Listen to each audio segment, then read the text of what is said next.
神社は宇宙の入り口だと言われているのをご存知でしょうか。鳥居をくぐった瞬間、空気が変わる。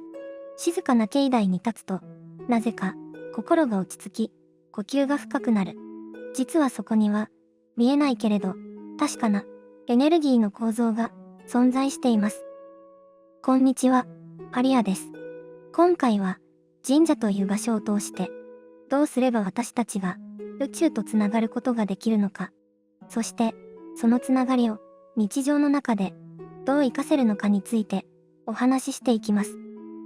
神社は地球に点在する宇宙との通路のような場所です。けれどそれは特別な力を持つ人だけが使えるわけではありません。あなたが今どこに住んでいても、例えば東京のような都市の中でも、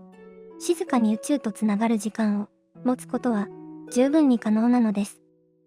むしろ都市の喧騒の中にこそ、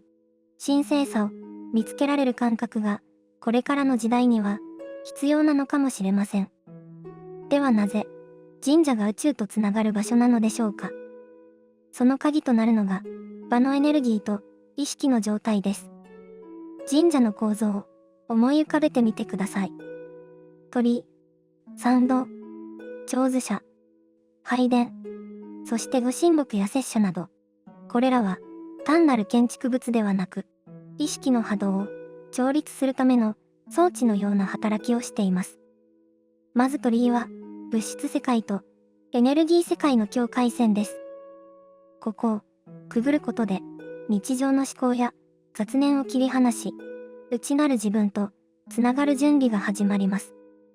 これは一種の次元の通過点とも言えるでしょう。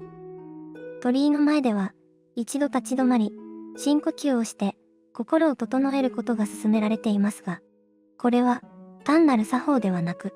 波動の切り替えを意図的に行うための重要なステップです。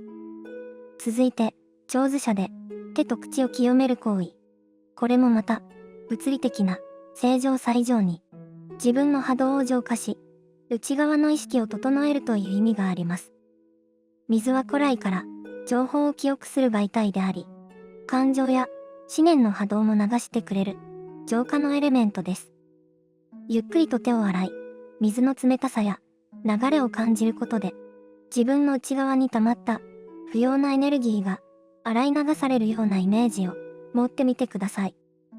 そして、拝殿へと向かうとき、そこは神社のエネルギーの中心であり、工事の意識体と共鳴する場とされます。この時、私たちの波動状態がどれだけ整っているかによって、つながる意識の層や受け取る情報が変わってくるのです。では、具体的に神社で宇宙とつながるためにはどうすればよいのでしょうか。まず大切なのは意図と感覚です。意図とは、私は宇宙とつながることを望んでいますという内なる意志を明確に持つことです。そして感覚とは、それがすでに起きていると自分の内側で感じてみることです。この2つを意識することで、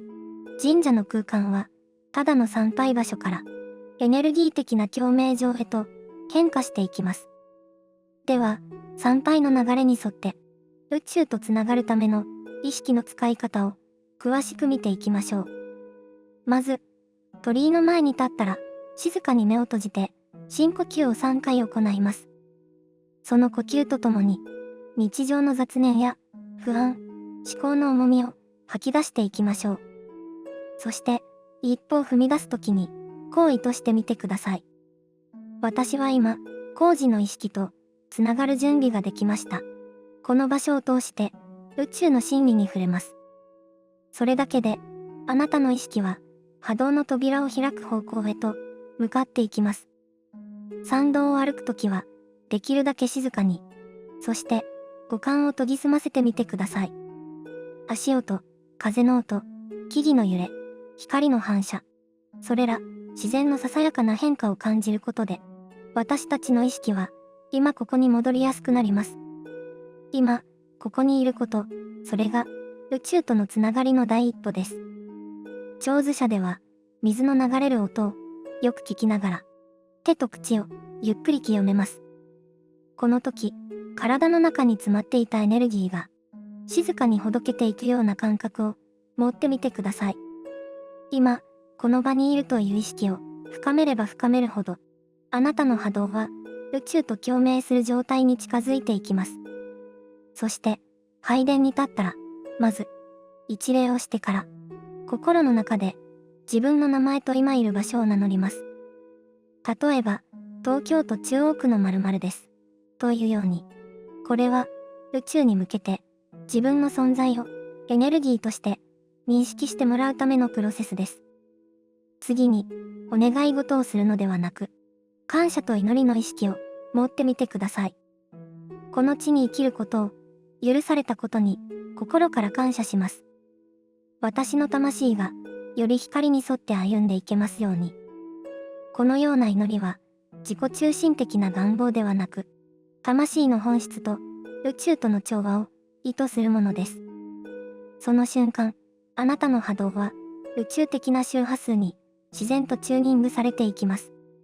祈りの後には一度静かに目を閉じて、心の奥で感じるものに意識を向けてみてください。言葉にはならなくても、何か優しい感覚や温かいエネルギーの流れを感じることがあるかもしれません。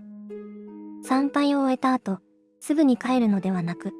境内のどこかで数分間静かにただ座るという時間をとってみてください。ご神木に触れる。ベンチで空を見上げる。土に触れる。そのどれもがあなたの意識と宇宙をつなぐアースの動線となります。神社は地球の中でも特に波動の整った場所に建てられています。それは昔の人々が自然のエネルギーの流れを敏感に読み取り、宇宙と地球の調和点として神社を設計したからです。古来より日本には山、川、海といった自然そのものに神が宿るという信仰があり、神社はその神域と人との橋渡しとして建てられてきたと伝えられています。全国に点在する神社の多くは龍脈、大地のエネルギーの通り道や岩座、神が降りる場所といった聖なる地に置かれており、場所そのものに深い意味があるのです。例えば、伊勢神宮は日本列島の中心的な龍脈の交点に位置するとされ、出雲大社は天地を結ぶ円のエネルギーが集まる場として知られています。これらの神社の配置には、ただの建築的な意味を超えた地球との調和や宇宙との連携という大きな意図が込められていたと考えられているのです。この宇宙と地球の交差点とも言える神社を単なるお願い事の場としてではなく、自分の魂の軸を整える場所として活用することができれば、日常の中でも深い安心感とつながりを感じやすくなります。忙しい都市の中にいても、自分の波動を調整する時間を持つことで、